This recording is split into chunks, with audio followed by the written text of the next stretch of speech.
বিসমিল্লাহির রহমানির রহিম। আমি লিটন চৌধুরী লন্ডন থেকে আজকে আপনাদের সামনে যে বয়ান আমি হাজির করব সেটা হলো বাংলাদেশের ইতিহাস বিকৃতিকারী। আসলে ইতিহাস কে বিকৃতি করে সেই সংগঠনের নাম আমি আপনাদের সামনে আজকে প্রকাশ করব। সেই সংগঠনের নাম হলো বাংলাদেশ আওয়ামী লীগ। এই আওয়ামী লীগের সব নেতা নেত্রী এবং আওয়ামী লীগের প্রধান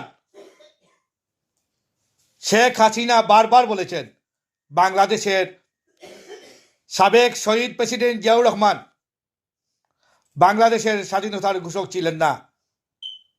আজকে প্রমাণ পেলেন বাংলাদেশের স্বাধীনতার ঘোষক শহীদ প্রেসিডেন্ট জিয়াউর রহমান যে নিরপেক্ষ ইন্টিম গভর্নমেন্টের প্রধান ডক্টর মোহাম্মদ ইউনূস আজ গতকাল বলেছেন বাংলাদেশের